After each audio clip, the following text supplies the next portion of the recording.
Today, the library is something We're good. We're fine. about our history in Monroe City, Okay, Appleton, we gotta go announce. history. When this area right here was not settled, it's written as grasses Alright. and wildflowers and forest continues to the salt and one lonely street. So that's our history, and we once were, our town was called Yeah, Queen you're of the right. Prairie. So we're encouraging Wait. people to return to putting in pollinators, putting in plants that preserve No, the we have a fan. Say. things that seem to be disappearing. So there is a person called Doug Collins, he has a book Cease. over here. If you look at it, and you can check it out at the library. He says that every yard is a prairie, and if every person would put a small bit in their yard, we could save the pollinators here in the United States. So something for you to think about. The first thing we're going to do is we held a competition for a yard sign. So if you put some pollinators out in your yard, you can get one of these yard signs to show that you're supporting Queen of the Prairie. And we took the signs to Holy Rose and to the public school, and most students made a sign. We have some hanging over there. And we chose one from the smaller grades and one from the older grades as to be made into the art sign.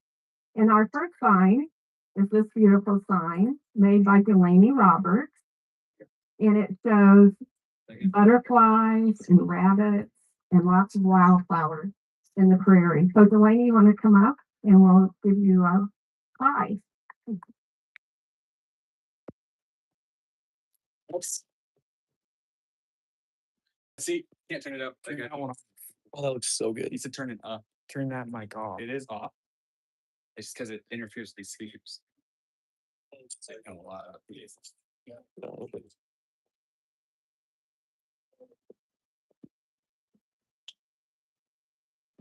Our older age winner is Liam Hunter. You want to come up, Liam? Liam drew a beautiful, in his actual sign, which is over there at our booth, you can go look at it. The colors are really amazing. And he has nice wildflowers over here in the corner. And it was a very nice drawing. So we thank Liam for his rendering. Congratulations.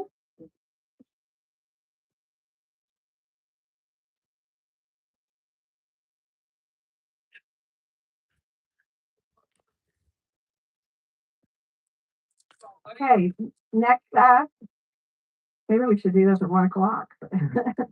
I'm going to introduce Bob Kendrick. Bob is a naturalist of all types. He's worked for the Corps of Engineers as a volunteer for years and years. He helps with the deer hunts for disabled persons. He won some big award for the Conservation Department for his volunteering. And he is our leader here. So he's going to speak today. And I'll let him explain about what.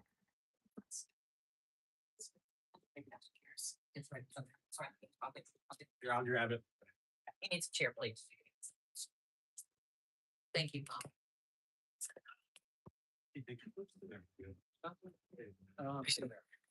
Jason, take this down.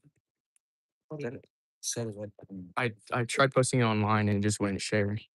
It went to it. No, it said it needs to be reviewed. Okay, I'll text it. So I have a chair and all that. Excuse me, I'm so sorry. Oh, Be married. My name is Bob. This year, I guess we're celebrating 200 a year of our country. So I would like to maybe hopefully that won't happen again. I'd like to hopefully make just a little run of 250 years of us through nature. You know, we're really pretty fortunate because we live in this area right here. We're close to nature. You know, nature is just a part of us. So we're just extremely extremely important. I'd like to talk about an experience I had just a few years ago with a guy by the name of Jack Martini. I called him Turkey Jack Martini. We were involved in a turkey study for 3 years, and we were looking at and trying to figure out for every turkey hen, there's several eggs, and we were trying to figure out how many poults, which would be the chicks, or call them poults, how many poults would survive at the end of fall? How we doing?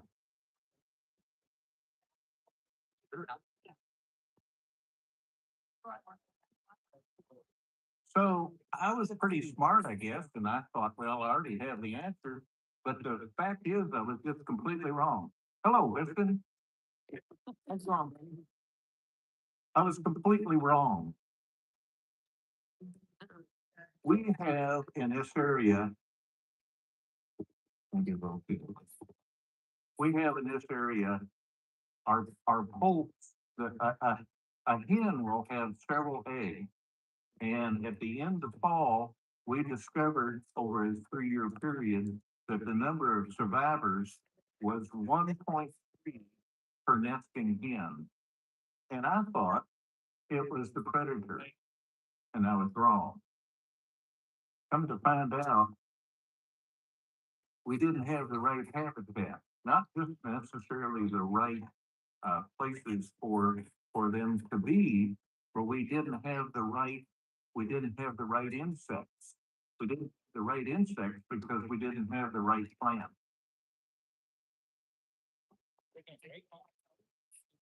You know, everybody has a lot of birds this year, and it just seems like they had an early spring and a cool, and we have all kinds of birds. But we're in the middle of a bird crisis. To give you an idea, and you wouldn't think this, but in the last 12 years, the number of blue jays in the state of Missouri has been reduced by 70%. And that's indicative of all birds, the Dickasil, the whippoorwill, the meadowlark, all these different birds. And you think, well, Bob, the blue jays eat eggs to be safe. They don't have any problems. But no, they're chicks.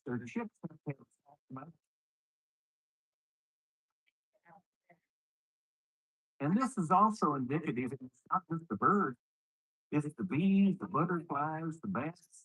All of them have to have these beneficial plants, which is these natural plants that we've gotten away from. You know, there are over 400 different species of bees right here. And everybody thinks, well, the first one that I can think of is a honeybee. The honeybee is not a natural bee for this area. They were brought over by the colonists. So the honeybee is not our flag bearer. It's all these other different bees. And there are bees that are generalists, but then there's also bees that are specific. They have to have they certain different plants, and the plants have to have these certain different bees to pollinate them. We have a 8,000-year-old remnant just real close here to Monroe City, and there's a plant over there called a bottle gentian, and it has to have a certain bee to pollinate that. So that's probably our first crisis. I would like to talk about crises and take a look at some of the problems that we have right now and handle them in a positive light. That's probably our first crisis. And I'm supposed to talk for 15 minutes and then shut up, and hopefully somebody will raise their hand when I got 5 minutes left. But there's 3 other speakers here, and I'll let them deal with that. Our second crisis that we have is invasive species.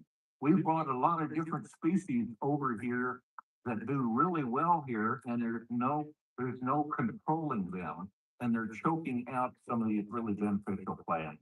I'll just name a few: multiflora rose, autumn olive, honeysuckle, Bradford pear. I even have some of these in my backyard. I have a burning bush back there, and it's a beautiful plant, but I'm really supposed to knock that down, and I think I'm going to this next year.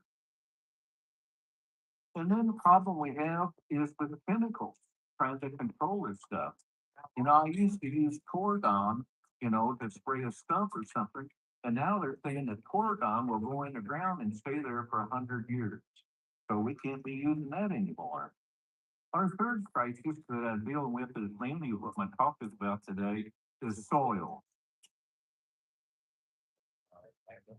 Over time, the earth produces soil, it grows soil. It takes a long time, but it grows soil. We lose a lot of soil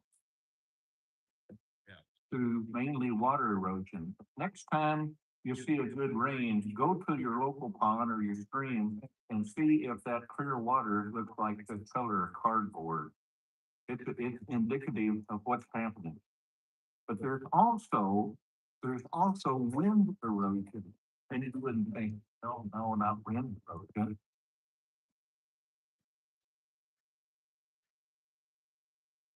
There are components in soil. The first one that I would like to talk about is humus. That is that black stuff right on the surface and is composed of all dead plants, leaves, twigs, bark, carcasses. And the carbon to nitrogen ratio in that is 10 to 1. A study in 1930, that's a long time ago, revealed that the difference between prairie and farm soil is that we had already lost 30% of our carbon in the soil. We'd already lost 30% of our humus because the way we had done that, we had used it. We were using it up. So soil, basically, the basic minerals are clay, sand, and silt. A particle of sand dropped in water, sand will drop down 4 inches per second.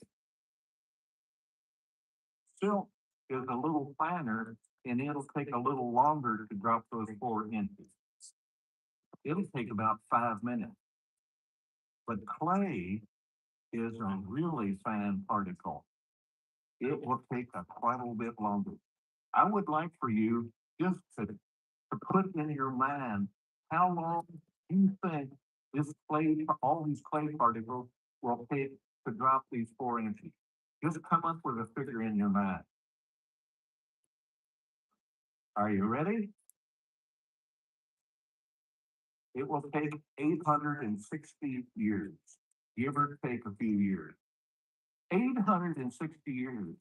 Several different scientists have figured this out. That may be all 100 years or so, I don't know. I can't wait around to see the results of that experiment. Wind erosion. In the 1930s, we had the Dust Bowl, and we actually caused that Dust Bowl. And a lot of wind came across Kansas. You can come on up there, no problem. A lot of wind come across Kansas and blew a lot of good soils off of Kansas and Oklahoma and blew it over here for us. And we benefited from that. Not only did we benefit from that, but it even blew up into Canada, and Canada has a lot of lost soil. LOESS, lost. Wind erosion. You know, the ecologists always thought that the Amazon rainforest was a self-contained ecology, that it had everything it needed. It had the right amount of rain, it had the right amount of nutrients, it had the right amount of everything. But then NASA came along and started studying things, and they found out that there is a dried up lake bed over in Africa in the Saharan desert, and wind blows across that lake bed. And that dust flies across the Atlantic Ocean and settles in the Amazon rainforest. It is not self-contained. It brings phosphorus and several nutrients. Can you believe that? 27 million tons a year blowing across the ocean. We have to get used to the idea that we have wind erosion. So we have depleted a lot of the carbon in the soil. Where did it go? You know, it just doesn't disappear. Well, the carbon in the soil now, and we have reduced carbon in the soil, it's in the air. And, you know, you might argue about, well, do we have climate change or something? I don't know. I'll let you come to that conclusion yourself. We are losing soil. On the average, we are losing soil at the rate of the width of a dime per acre. I've got a, get it out, I've got a stack of dimes. I got it, there you go. 50 dimes. A dime per acre, that doesn't sound a lot like a lot, but it's 5 tons per acre. 5 tons per acre. Now, some guys are a little more than that, some are a little less than that, but that's our average. We had a big rain here probably about a month and a half ago, and that probably washed away about a nickel off the top on bare ground. So, are we depleting our soil? Are we mining and exploiting our home? The width of a dime doesn't sound like much. If I stack 15 dimes on top of each other, that equals 1 inch. Let's go back to how fast the earth is generating soil. The earth, on the average, generates 1 inch of soil in approximately 100 years. Now, there are a lot of places in history, Mesopotamia and several other different places, that had wonderful soil, and now they have nothing because they didn't take care of their soil. Are we mining our soil? Are we taking care of it? The farmers are trying to do everything they can to take care of things. We're learning a lot, but we have a lot to learn. It's a fourth crisis. The fourth crisis that I think is crisis management. And we all live in families, and we have dealt with different crises. When you come to a crisis, the first thing that you have to do is you have to recognize it. You have to say, this is a damn problem. This is a crisis. The next thing that you have to do is you have to face it. You have to experience it. And we all experience it at different levels, and that's called diversity. And that's a wonderful thing, actually. We face this crisis individually and collectively as a community. We deal with it.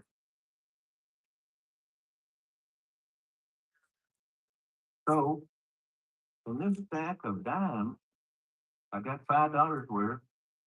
That's the amount of soil that we're losing in 100 years, or maybe a little bit more. But also, it represents diversity. They talked about that book, Doug Tellamy. I got to go listen to one of his presentations, and I actually got to spend time with him. What he said is what he wants is a national park in every backyard. That's what we're about today, right here. That's something that y'all can do, even if you're not farming. Okay, I'm done. I'm just about done. His goal is 1 million acres a year. It can be done. I want to end up with one other story, and then I'll be done. Several years ago, John Walkup's dad, and John was a good farmer, he's deceased right now, but he was dad with Dick Walkup, and he would come up and he would spend time with our family, and he was talking about polecat.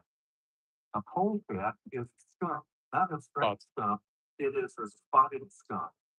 It is a spotted skunk, and they call it a polecat because it could climb trees. The last polecat that we were aware of died just west of Honeywell a little over 30 years ago. Is it extinct? Well, it is around here. Can we bring it back? I don't know. We need to explain why we're even, because there's people on here, so gotta explain why. Yeah, I know, but like, I just did. Okay, sweet. All right. Wait. Oh, it's our turn. Yeah, it's our turn. You know, it's Tom's turn to tell you. Oh, yeah, think it's ours. Shit. What was I thinking? Take it, take it, take it, take it, take it. Right.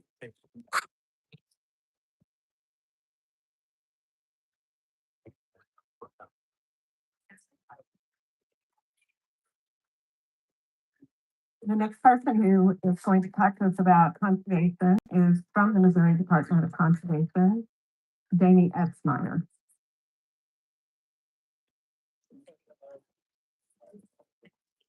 For you. Good morning. It's always hard to follow Bob, as you can probably recognize. Just wanted to mention that, I really appreciate what this community and what Bob and the Master Naturalists have done.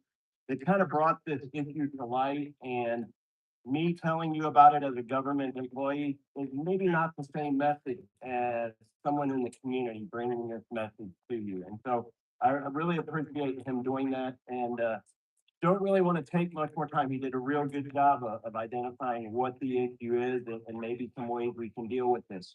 I would like to invite you, if you would like, after the presentation, over in the corner here, I have a trailer, it's for the Prescribed Burn Association, which is a group of individuals that want to utilize fire as a natural tool for promoting some of these plants. A lot of these plants were developed and they grew and they became naturalized to fires that would occur across the prairie over time. So I promote the idea of good, useful, safe fire as a technique. So if you're interested in that, please feel free to come over to the corner and visit with me about that. Also, I have kind of a show and tell presentation there of some of the different species that Bob mentioned, which have become invasive species. You know, global traffic, global trade has done wonderful things for us, but it's also had some side effects that are not so great. And so I'd be happy to visit with you about them and maybe talk with you about some ways that we can reduce those invasive species that are actually inhibiting the plants that we want to be growing here in this area that are native to Missouri and to this ecosystem. So again, thank you all for being here. Thank you for putting on this presentation, having this day today to celebrate prairies, and Bob, keep going. Doing great.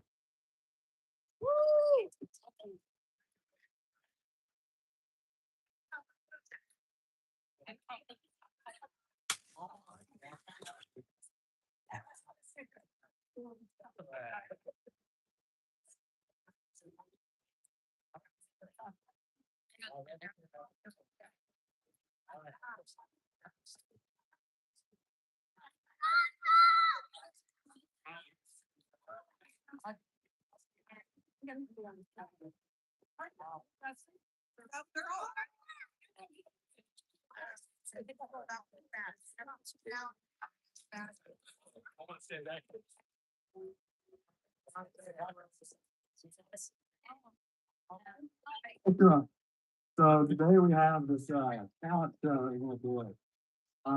Your MCs are the Banana Bandits. Alrighty, there they are. So we are the Banana Bandits. I'm Robert Quinn. This is Jason Hugh. I'm 15 years old. And he's 14 years of age. And we started our Banana Bandits about 10 months ago, something around that time. And so it's been a long run. We've been enjoying walking around town, asking people questions, you know. You don't really get to learn if you don't ask questions. So you don't learn nearly as much in school as you can if you walk around downtown and ask people about their business. You don't learn about your own town. Yeah, I think it's boring. So we are, unfortunately, we are not any longer after today.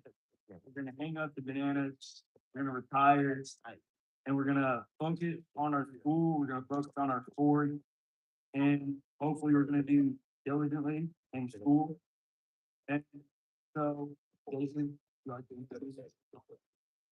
So for our first act is the man and the only Caleb Hooper. Welcome, Caleb. He's gonna go sing Last Kiss. So, Caleb, thank you for coming up tonight. Stage is all yours. Yeah. Yes.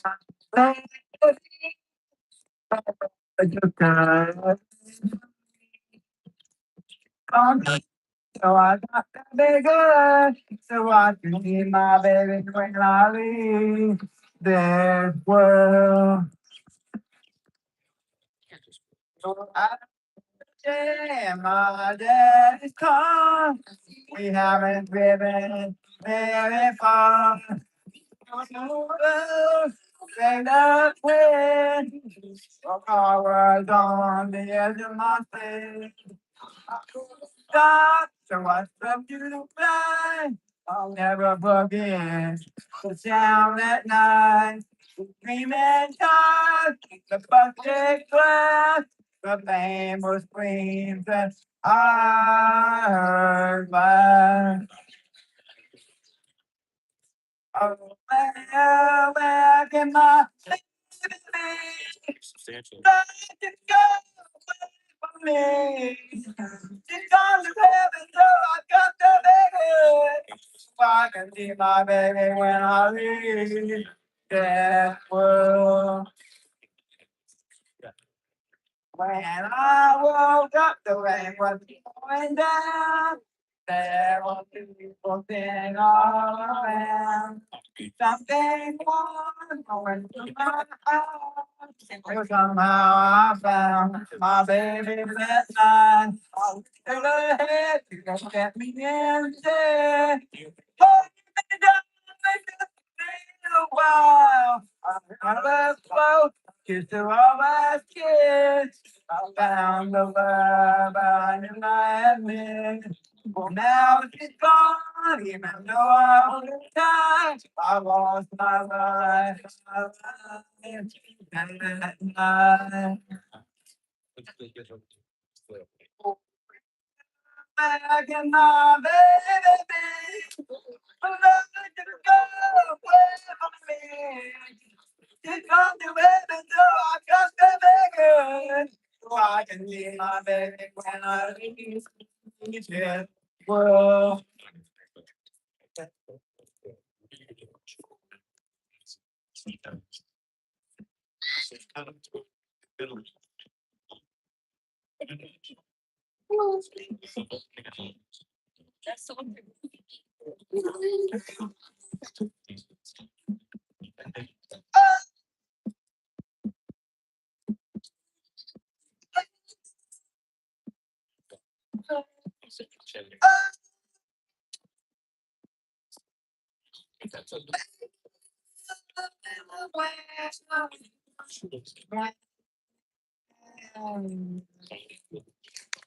What's the program?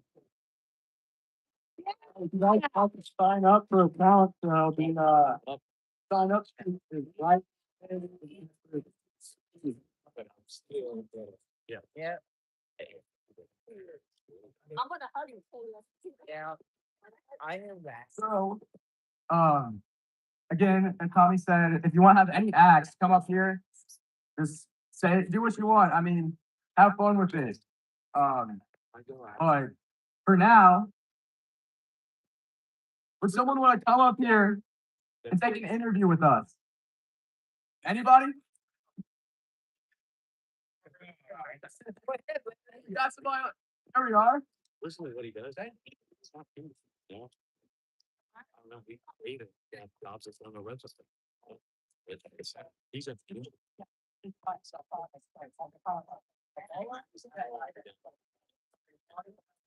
Yeah.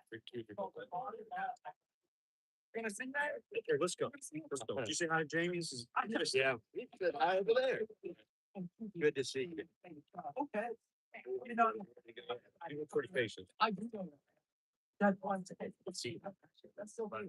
I didn't think of it. The water? Actually, that was, yes, I got. Hey, how are you, man? Oh, well. Yeah, wait, what's Well, saying bad things about me. Our oldest daughter bought it for us. the father that the father.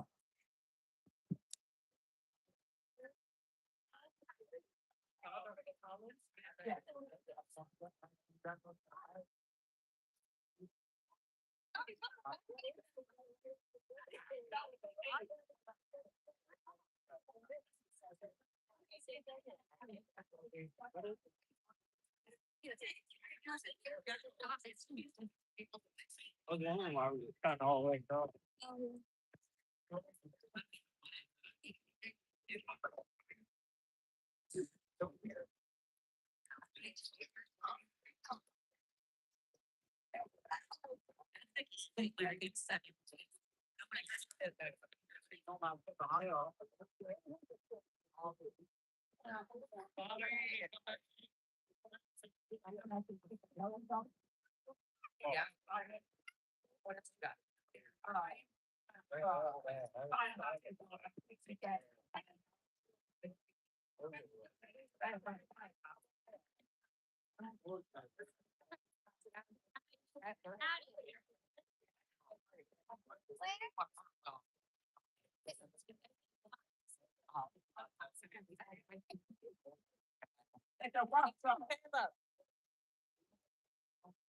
Yeah.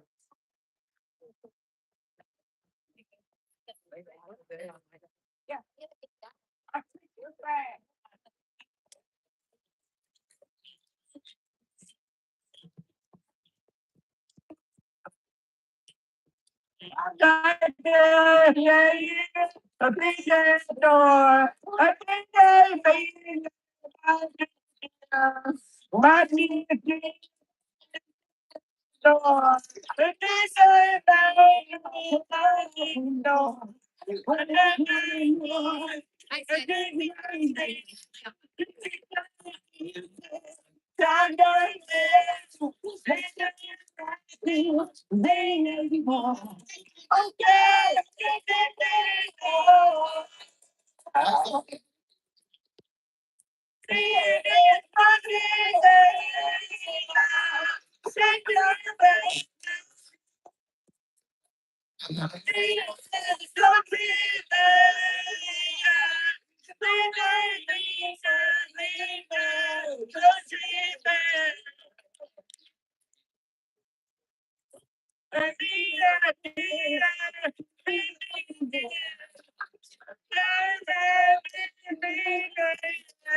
What me door, a big door.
Give it up for Larry.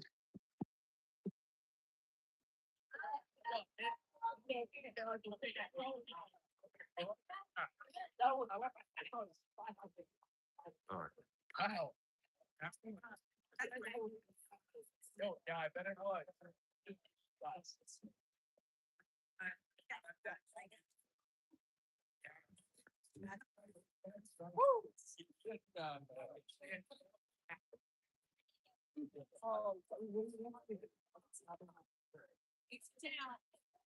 Anybody else want to come up here?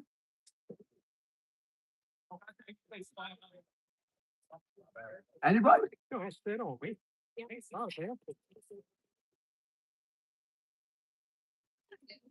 gonna do a challenge. Make sure you guys come up here.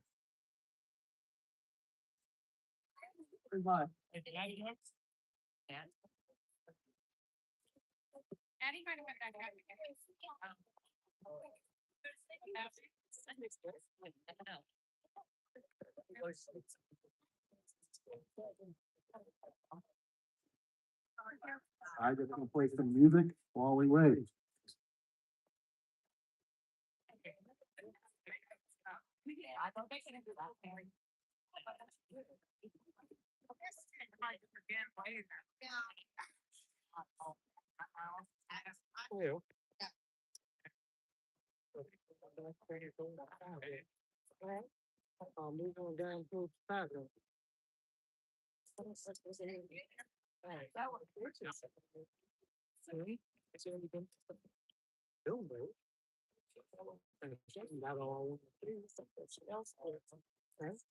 Smells good.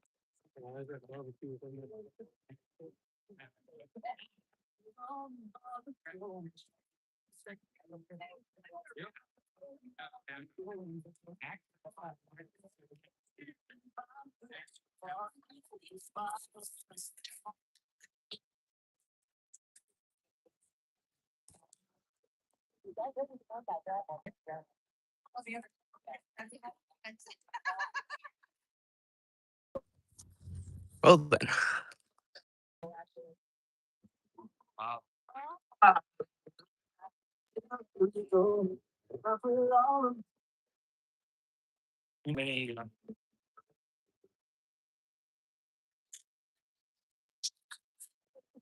Well, Bob, this is our time to explain now, so we can put this in the video. Bob, this is our time that we can like actually take the time to explain for some things. So we can do that real quick. There we go. Careful. All right. Hey, Tony, can you turn that down for a sec so we can? All right. Back up. All right. So, guys, you can tell talent show. Stop by.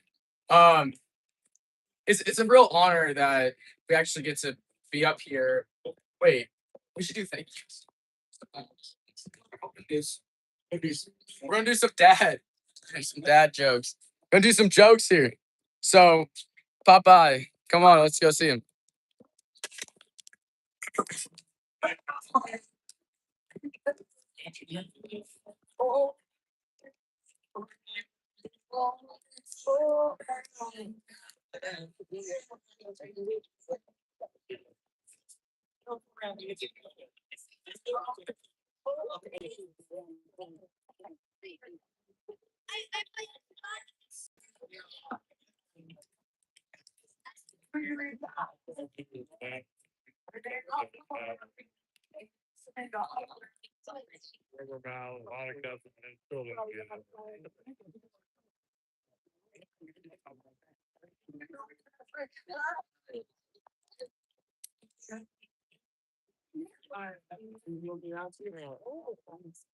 All right, this is Robert Quinn. He's gonna be doing some jokes for us. Let's hear if this is funny or not. Probably not. He's gonna be some extremely funny jokes. They're dad jokes, so just get ready. All right, what kind of shoes do frogs wear? Open-toed sandals. What a knee slapper, Bob. MTF that only gives out coins. I don't know why no one's thought of it before. It just makes sense. Did I ever tell you about the time I went mushroom foraging? It's a story that Oral left the end. Yeah, no, I don't get it at all. What happened when two slices of bread went on a date? It was a loaf at first sight. Why do crabs never go on piers? Because they're shellfish.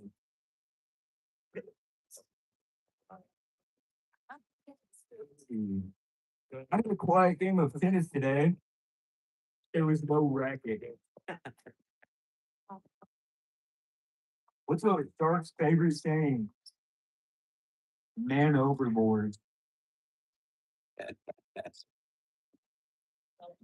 What did one slice of bread say to the other before the race? You tell us.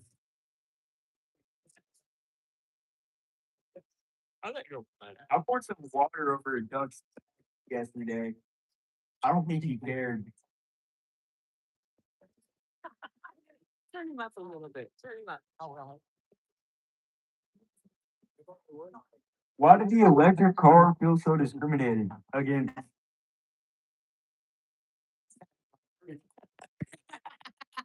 That's it. Why did the electric car feel discriminated against? Because the rules weren't current. I get it. I'm such a good navigator. A self-driving car once asked me for directions. No. Why do melons have weddings? Who? Why do melons have weddings? They cantaloupe.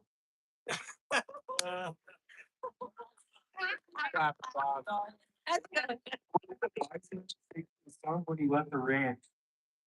Bye, son. Wah, wah. Watch what you say around egg whites. They can't take the yolk. I'm so good at fixing things. My motto is, if it is broke, I'll still fix it. Bro, come on, bro. You're better than this. I'm not that better. Sam.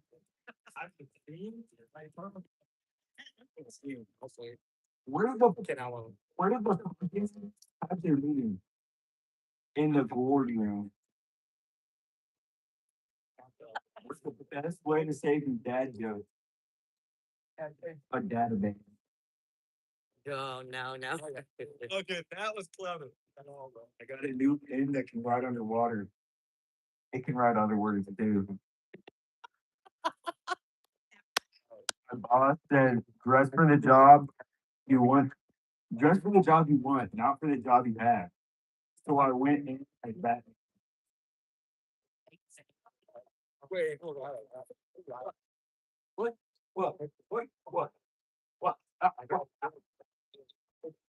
I went to the aquarium this weekend, but I didn't stay long. There's something fishy about that place.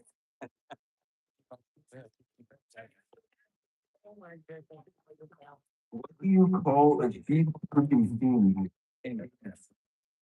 Lady Baba.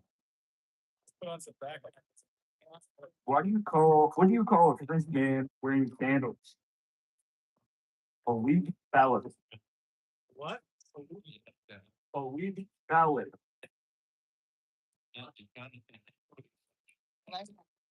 Why can't dinosaurs clap their hands? Because they're extinct. Yeah.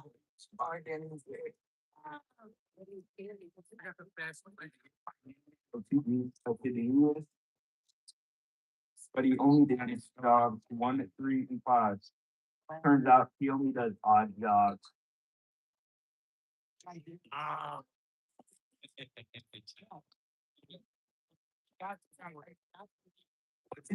What did the skillet eat on his birthday?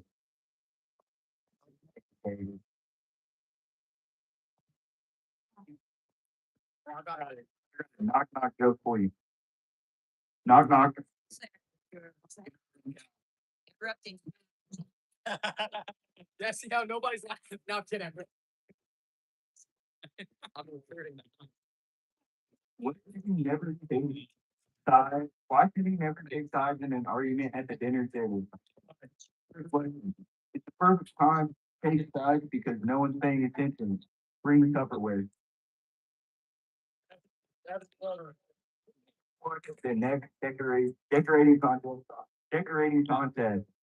It was a tie.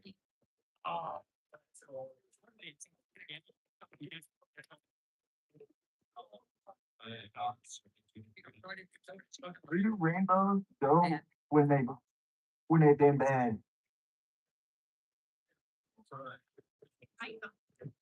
Reflect on what they've done.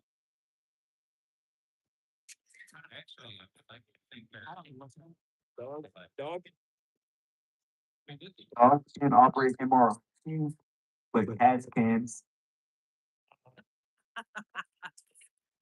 So upset my barber said he can't cut my hair any longer. He can only cut it shorter. What do mermaids use to wash their fins? I got. It's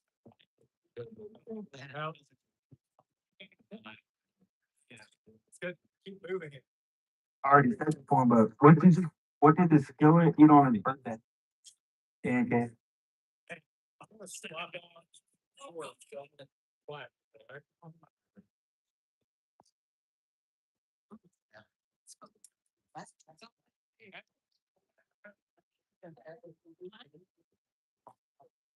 What you doing? You broke it again? I got the camera. Oh. All right, fix it. It ain't broke, but he's gonna fix it. That wasn't a fifty joke. He'll fix it anyways. That one. Cutting and cutting out.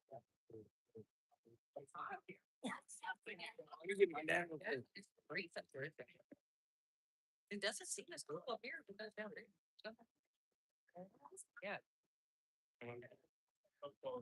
All right.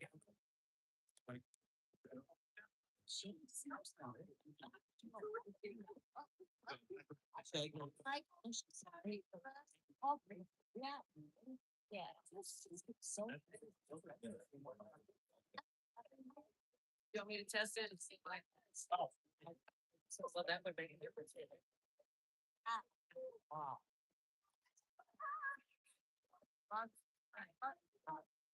Testing 1, 2. Nope. Okay. That's the last test. I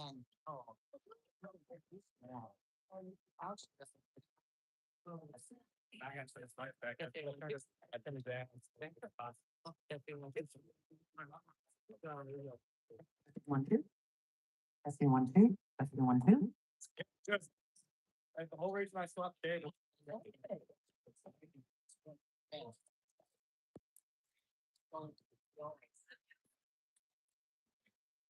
Hey, what is the drinking?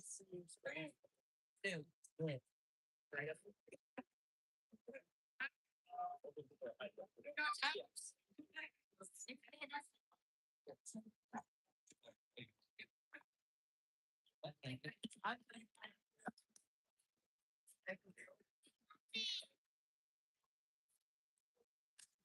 So much of that.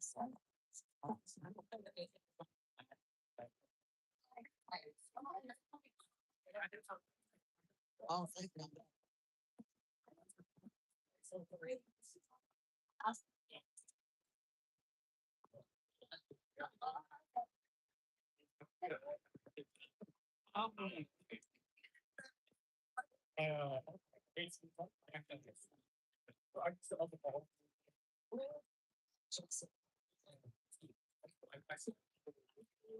That's a lot.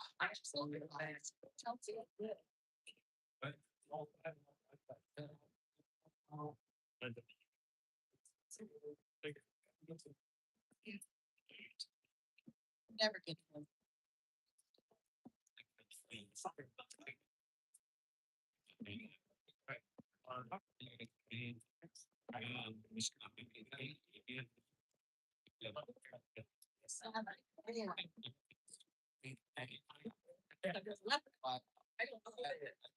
Summer. Okay, yes. Woo! You want to interview? No. Okay, okay.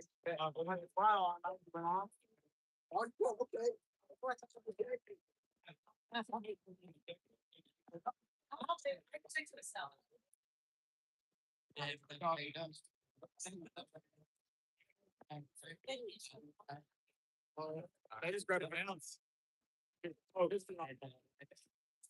Yeah. Got a lot. We'll just do some B-roll because we have so much here. Tommy, I'll take Titletown. How do you end it?